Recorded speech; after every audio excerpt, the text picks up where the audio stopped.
Good morning, guys. So explain to me how this doctor's concierge service works. Well, it kind of varies across the country. I think it just came out from the New York Times last week of a group in San Francisco that does it. But I think the general concept is you pay a flat fee for either one doctor or a small group of doctors. And those doctors are at your beck and call 24/7, 365 days a year. And it turns out that flat fee is probably way more than what your health insurance premium would be. It's kind of paying for the upper end of things at the upper end price point. Right. It costs more money to have somebody park my car at the valet, but I'm paying for the valet service. In this instance, you're paying for the doctor service. Right. But then this entitles you to that doctor being your doctor. So most of the time that means that your doctor will come and see you in your office or your home. They'll answer your call at 2 a.m. They'll answer your call on Saturday.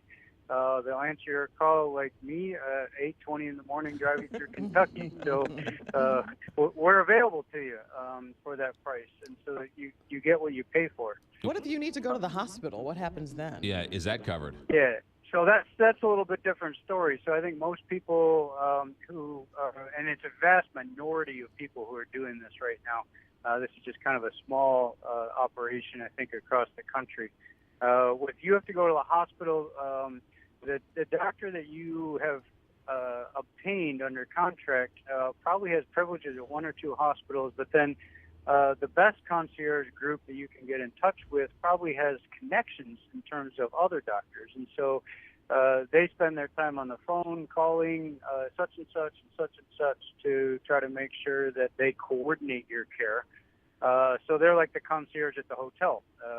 They'll get you your dinner reservations and your tickets to the ball game and all the other stuff. Your doctor's acting on your behalf, trying to make sure that all that's coordinated.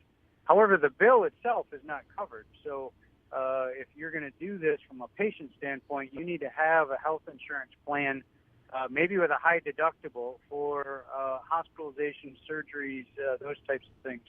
Because those are the bills that tend to be the biggest. Doctor, it seems like this is a step in health insurance for the haves and the have-nots. What do you think about it?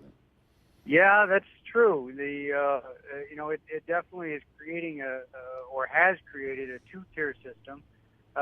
Some pundits would say that we've already had a two-tier system for a long time. People with means have always had a little bit better of an opportunity to have access, and unfortunately, in a lot of ways, that's become true. I guess in terms of what would be my concern point in all this, so if this grows to a point where the best doctors are now only available by concierge-type contracts, I think we have a problem.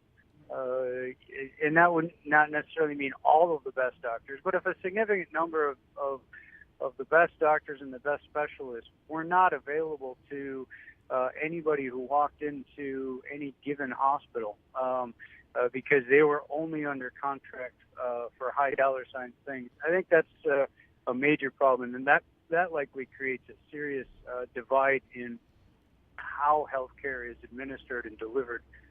So I don't think we can and should get to that point, which I guess turns the finger right back to the Senate and the House of Representatives and our federal government to try to figure this out. Because, the more that our system stays broken, the more of these little things in terms of concierge medicine or other unique ideas of how can we take care of yourself and your family, those are going to continue to prop up. But clearly, doctor, the way you work or the way doctors work with insurance companies, the way the citizens work with the insurance companies, forget the actual cost of the monthly premium.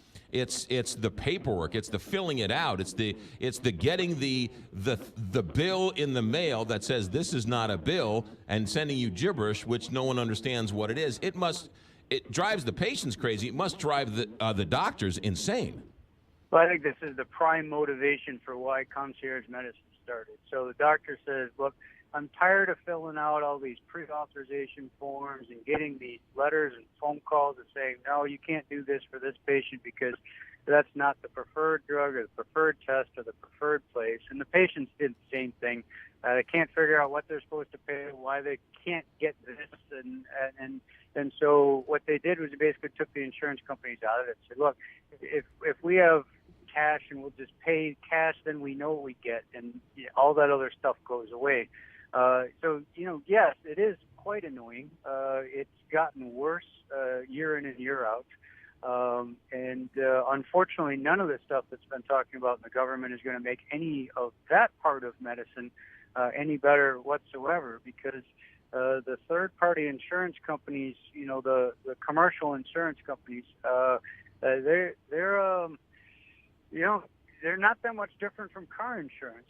And there's a whole lot of different kinds of concepts of car insurance, but people don't look at car insurance the same way as they look at their own health. So they expect something different out of a similar type product, and that's, I think, where we're stuck. That's true, because people understand they have to have car insurance, but people don't understand that they have to have health insurance.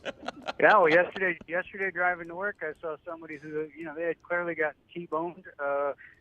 They had a garbage bag tied around the back door, and they were driving the car, right? So that's a choice they can make.